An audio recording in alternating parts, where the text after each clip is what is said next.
بسم اللہ الرحمن الرحیم۔ السلام علیکم۔ عزیز طلبہ، اردو لازمی کے اس لیکچر میں آپ سب کو خوش آمدید کہتا ہوں۔ ہمارا آج کا موضوع حصہ نظم میں سے حمد، جس کے شاعر مولانا ظفر علی خان ہیں، اور یہ ہمارے پچھلے لیکچر کا تسلسل ہی ہے۔ اپنے پچھلے لیکچر میں ہم نے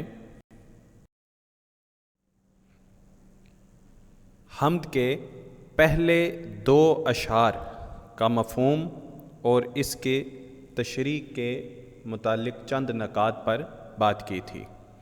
آج اس نظم کے بقیہ اشعار کا مفہوم اور اس کی تشریح سے متعلق چند اہم اور ضروری چیزیں آپ کے سامنے پیش کرتا ہوں۔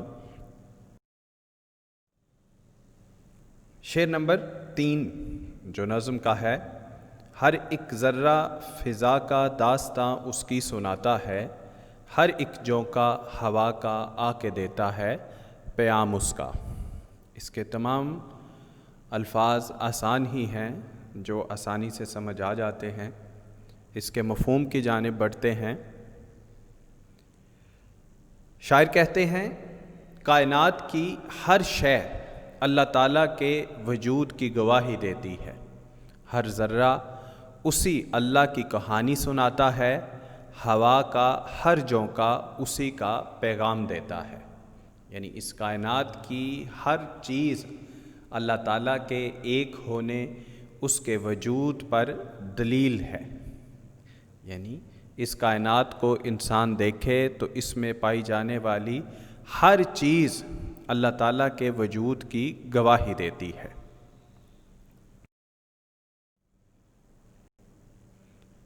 اس پہلے شعر کا مفہوم آپ نے جان لیا، اب اس کی تشریح سے متعلق چند اہم نکات۔ سب سے پہلی چیز یہ ذہن میں رکھیے کہ اس کائنات میں انسان غور کرے تو اسے یہ سمجھ آئے گی کہ کوئی بھی چیز خود سے نہیں بن جاتی، بلکہ ہر چیز کو بنانے والا موجود ہوتا ہے، جو اس چیز کو تخلیق کرتا ہے، بناتا ہے۔ تو اس کائنات میں غور کیا جائے تو کوئی تو ہے جو اتنی بڑی کائنات کو چلانے والا ہے، اس کا نظام چلانے والا ہے، جو دن کو رات میں بدلتا ہے اور رات سے پھر دن کی روشنی پیدا کر دیتا ہے۔ چاند، سورج، ستارے، سمندر جس میں پہاڑوں جیسی کشتیاں چلتی ہیں اور اس پانی کے اوپر تیرتی نظر آتی ہیں، ہواؤں کا چلنا، اور سب سے بڑھ کر انسان خود اپنی تخلیق پر غور کرے کہ اس کے اس جسم کو بنانے والا، وہ عدم سے وجود میں لانے والی ذات، وہ اللہ رب العزت ہی کی ہے، اور اس نے ہر چیز کو پانی سے پیدا کیا۔ قرآن مجید میں وہ خود ارشاد فرماتا ہے کہ اس کا اپنا عرش پانی پر تھا، پھر اس نے اس کائنات کو تخلیق کیا۔ تو یہ سب چیزیں جو ہیں یہ اللہ تعالیٰ کے ہونے کی نشانی ہے، اللہ تعالیٰ کے وجود کی گواہی دیتی ہیں یہ تمام اشیاء۔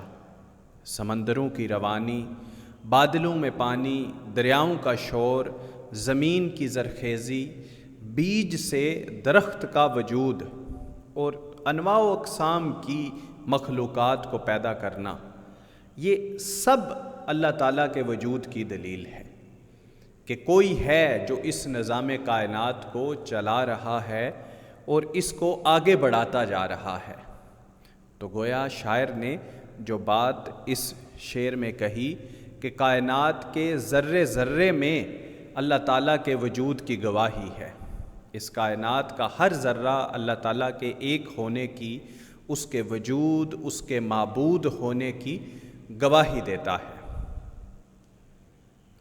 اب ہر شعر کی تشریح سے متعلق چند اہم اشعار جو اضافی طور پر اس کی تشریح میں شامل کیے جاتے ہیں وہ بھی نوٹ کر لیں۔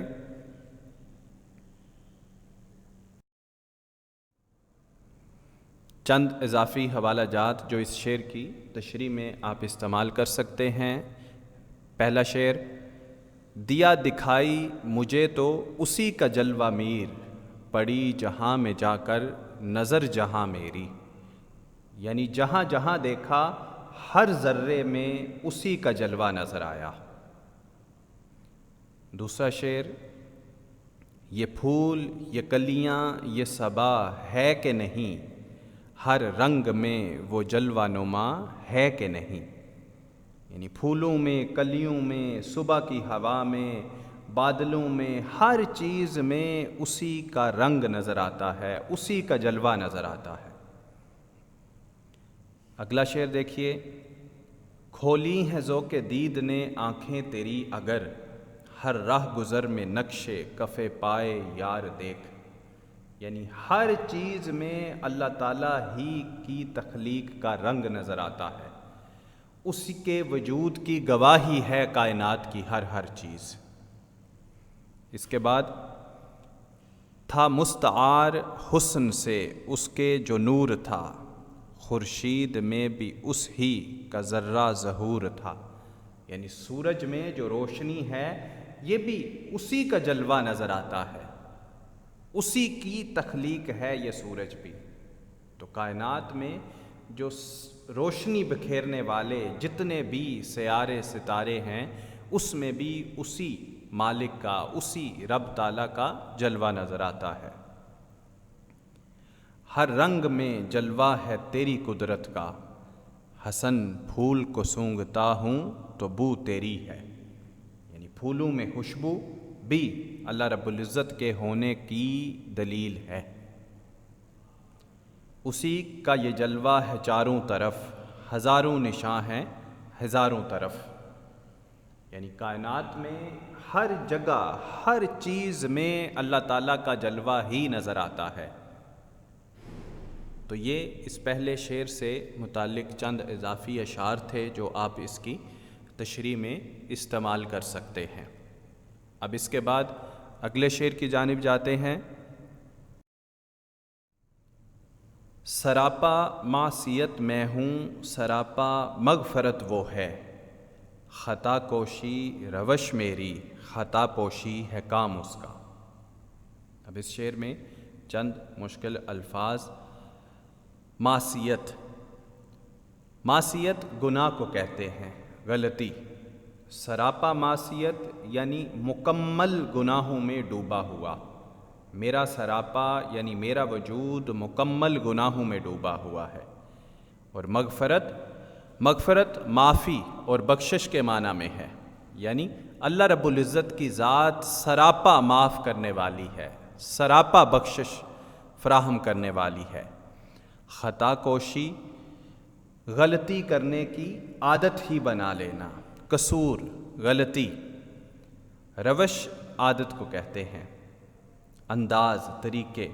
اور خطا پوشی غلطی چھپانا، گناہوں پر پردہ ڈال دینا۔ اب مشکل الفاظ کے بعد اس شعر کا مفہوم دیکھیے۔ میں گناہوں میں ڈوبا ہوا ہوں مگر وہ اللہ تعالیٰ سراپا مغفرت ہے، خطا پر خطا کرنا میری عادت ہے، اور اس کا کام خطا پوشی یعنی میری غلطیوں پر پردہ فرمانا ہے۔ میں غلطی پر غلطی کرتا ہوں لیکن اللہ تعالیٰ کی ذات میری ہر غلطی پر، میرے ہر عیب پر، میری ہر کوتاہی پر پردہ ڈال دیتی ہے۔ وہ ستار ہے، وہ پردہ ڈالنے والا ہے میرے عیبوں پر۔ تو اس پہلے شعر کا مفہوم آپ نے جان لیا۔ اب اس کی تشریح سے متعلق دیکھیے چند ضروری چیزیں۔ شاعر کہتے ہیں میری ذات گناہوں سے آلودہ ہے، جبکہ اللہ تعالیٰ کی ذات غفور، رحیم، ستار اور غفار ہے، یعنی وہ معاف فرمانے والا، رحم فرمانے والا، عیبوں پہ پردہ ڈالنے والا اور گناہوں کوتاہیوں سے درگزر فرمانے والا ہے۔ جبکہ میری عادت جو ہے وہ غلطی پہ غلطی کرنا، خطا پر خطا کرنا ہے، جبکہ رب تعالیٰ کی ادا ہے کہ وہ میری ہر غلطی کو معاف فرما دیتا ہے۔ انسان سے غلطیاں، کوتاہیاں سرزد ہوتی رہتی ہیں، وہ گناہوں پر گناہ کرتا ہے، لیکن اللہ تعالیٰ کی ذات اس کے گناہوں کو دیکھ کر اپنی نعمتوں میں کمی نہیں کرتی، اس سے رزق نہیں چھین لیتی، اسے دنیا کی آسائشیں میسر رہتی ہیں، اس کی نعمتیں اترتی رہتی ہیں اور انسان اس سے لطف اندوز ہوتا رہتا ہے۔ اور یہ کس قدر رحمت ہے اس رب تعالیٰ کی امت محمدی پر کہ اس سے پہلی قومیں جب گناہ کرتی تھیں تو اللہ تعالیٰ ان کی شکلیں ہی بدل دیتے، ان پہ طرح طرح کے عذاب نازل کرتے، لیکن یہ رحمت ہے اس امت پر کہ یہ غلطیاں کرتے ہیں لیکن اللہ تعالیٰ ان کے عیبوں پر، ان کے گناہوں پر پردہ فرماتا رہتا ہے۔ وہ رحیم ہے۔ انسان جتنے بھی گناہ کرتا ہے لیکن رب تعالیٰ کی ذات توبہ کا دروازہ بند نہیں کرتی۔ انسان غلطی کرتا ہے، اس کے سامنے توبہ کر لیتا ہے تو وہ معاف کر دینے والی ذات ہے۔ ایک شخص 100 قتل کرنے کے بعد بھی اللہ تعالیٰ کی بارگاہ میں توبہ کر دے تو اللہ تعالیٰ اس کو معاف فرما دے۔ اس شعر میں جہاں شاعر نے یہ پیغام بھی دیا ہے کہ انسان اگر غلطی کرے تو اس غلطی پر ڈٹ نہ جائے، بلکہ غلطی کرنے کے بعد اللہ تعالیٰ کی بارگاہ میں اگر توبہ کر لے، ندامت کے آنسو بہا لے تو اس ندامت کے آنسوؤں کی برکت سے اللہ تعالیٰ اس کے تمام گناہوں کو معاف کر دیتا ہے، کیونکہ توبہ کا دروازہ ہمیشہ کھلا ہے۔ اللہ تعالیٰ کی ذات معاف فرمانے والی ہے۔ وہ انسان کے گناہوں کی کثرت نہیں دیکھتا، وہ اپنی رحمت روک نہیں دیتا، بلکہ انسان کو عطا کرتا رہتا ہے۔ اب اس شعر سے متعلق چند اضافی حوالہ جات کو دیکھیں۔ تیرا کرم بھی تو ہے بے حساب اے غفار، میرے گناہ نہیں گر شمار کے قابل۔ شاعر کہتا ہے کہ اگر میرے گناہوں کو گنا نہیں جا سکتا تو تیری رحمت کی بھی تو کوئی حد نہیں، تو بھی تو رحیم ہے، غفار ہے، ستار ہے۔ میرے گناہوں کی کثرت ہے تو تیری رحمت کا بھی تو کوئی حد ہی نہیں۔ اثر تیری عطاؤں پر نہیں پڑتا خطاؤں کا، جسے پیدا کیا اس کو دیا ہے آب و نا تو نے۔ یعنی خطاؤں کی وجہ سے تیری عطائیں رک نہیں جاتی، جس مخلوق کو پیدا کیا تو اس کو رزق فراہم کرتا ہے۔ تیرے کرم کا سزاوار تو نہیں حسرت، اب آگے تیری خوشی ہے جو سرفراز کرے۔ ایک اور، باوجود یہ کہ پر ہوں اسیاں سے، تیری رحمت کا پھر بھی ہے سودا۔ سودا کا لفظ جنون کے معنی میں استعمال ہوتا ہے، اور اسیاں گناہ، یعنی گناہوں میں ڈوبا ہوا ہوں لیکن پھر بھی تیری رحمت کا امیدوار ہوں، طلبگار ہوں، جنون ہے۔ حدیث مبارکہ ہے کہ موت اور روح قبض ہوتے وقت بھی انسان توبہ کر لے تو وہ رب تعالیٰ قبول کر لیتا ہے، یعنی انسان کی غلطیوں کو معاف کر دیتا ہے اگر انسان روح قبض ہونے سے پہلے اپنی غلطیوں کی معافی مانگ لے رب تعالیٰ سے۔ ایک اور حدیث مبارکہ، توبہ کا دروازہ اس وقت تک کھلا ہے جب تک کہ سورج مغرب سے طلوع نہیں ہوتا، یعنی روز قیامت تک توبہ کا دروازہ کھلا ہے۔ انسان چاہے تو غلطیوں کے بعد اپنی غلطیوں کی معافی اللہ تعالیٰ کی ذات سے تب تک مانگ سکتا ہے کہ جب تک قیامت کا دن نہیں آ جاتا۔ اس قدر رحیم ہے وہ، اس نے انسان کے لیے اس قدر رحمت کے دروازے کھول رکھے ہیں۔ اب اس کے بعد اگلے شعر کی جانب چلتے ہیں۔ میری افتادگی بھی میرے حق میں اس کی رحمت تھی کہ گرتے گرتے بھی میں نے لیا دامن تھام اس کا۔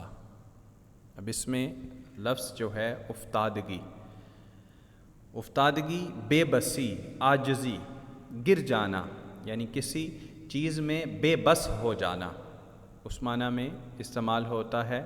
گرتے گرتے عام طور پہ بے بس ہو جانا، یعنی کسی میں ڈوب جانا، بالکل ہی کسی میں غرق ہو جانے کے معنی میں استعمال ہوتا ہے۔ دامن تھام لینا، سہارا چاہنا۔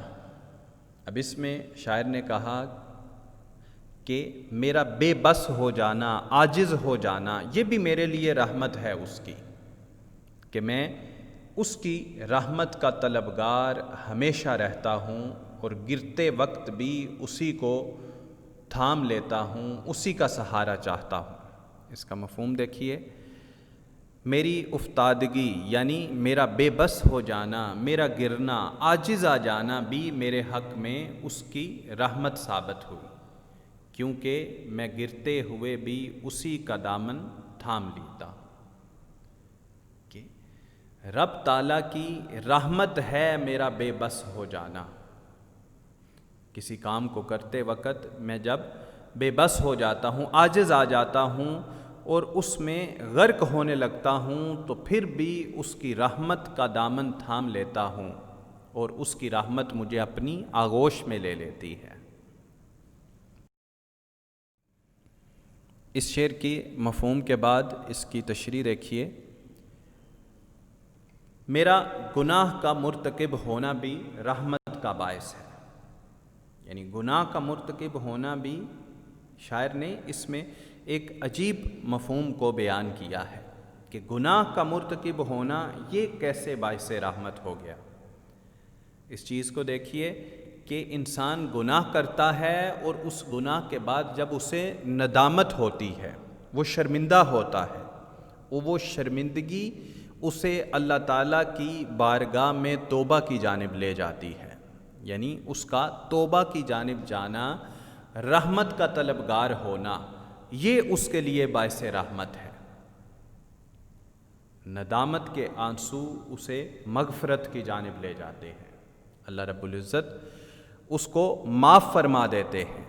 حضور صلی اللہ علیہ وآلہ وسلم نے فرمایا، پانی کے وہ 2 قطرے جو ندامت میں انسان کی آنکھوں سے بہہ جاتے ہیں، یعنی وہ 2 آنسو، وہ پانی کے قطرے، وہ اللہ تعالیٰ کو بڑے عزیز ہیں، اور وہ میزان میں یعنی جہاں نیکیوں کو تولا جاتا ہے ان کا بڑا وزن ہے۔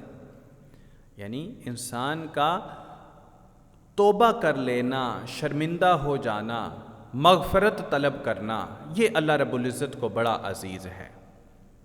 گناہ کا سرزد ہو جانا یہ کوئی بڑی بات نہیں، اس گناہ کو کرنے کے بعد اس پہ ڈٹ جانا بری بات ہے۔ انسان جس کا لفظ ہی نسیان سے ہے، بھول جانا، تو انسان بھول جاتا ہے، لیکن اس بھول جانے کے بعد جب وہ پلٹ آتا ہے اپنے رب کی جانب، تو اللہ رب العزت اس کی ندامت اور عاجزی کی وجہ سے اسے معاف فرما دیتے ہیں۔ یعنی انسان پریشانی میں بھی اللہ رب العزت کو یاد کرتا ہے تو اللہ تعالیٰ اس کو دھتکار نہیں دیتا، بلکہ اس کی رحمت اسے اپنی آغوش میں لے لیتی ہے۔ انسان کی فطرت میں ہے گناہ، لیکن اس گناہ کے بعد اس پہ ڈٹ جانا یہ شیطان کی فطرت ہے۔ انسان کی فطرت ہے کہ وہ گناہ کرتا ہے تو پھر پلٹ کر اللہ تعالیٰ کی بارگاہ میں توبہ بھی کر لیتا ہے، اور گناہ پر شرمندگی یہ بہت بڑا انعام ہے اللہ تعالیٰ کا، یعنی اسے توبہ کی توفیق ہو جانا، توفیق کا مل جانا، یہ انسان کے لیے بہت بڑا انعام ہے۔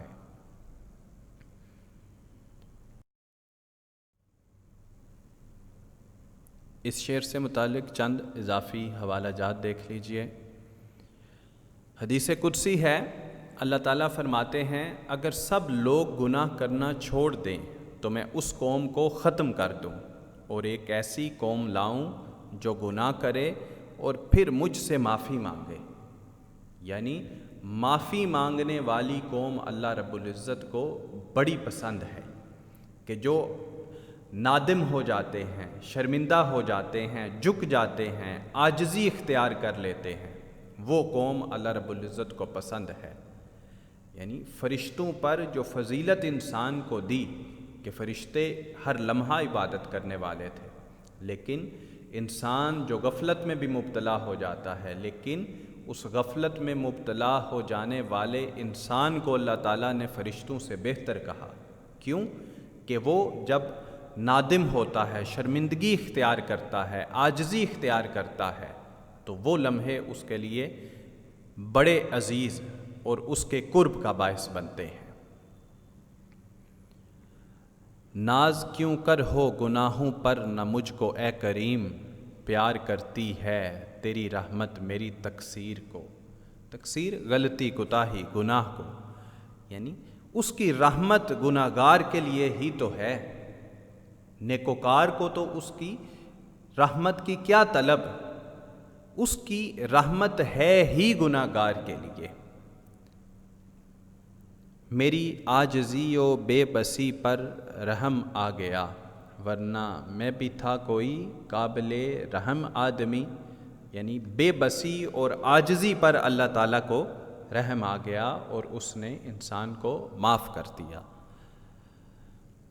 جب جوش میں آتا ہے تیرا کلزم رحمت، حسرت سے فرشتے ہیں گناہ گار کو تکتے۔ یعنی اس کی رحمت جب جوش میں آتی ہے تو سب کو بخش دیتی ہے، سب پر رحم فرما دیتی ہے۔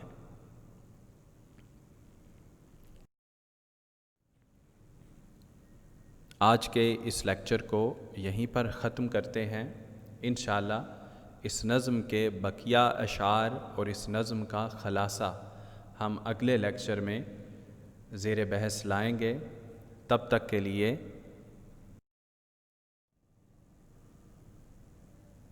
اللہ حافظ۔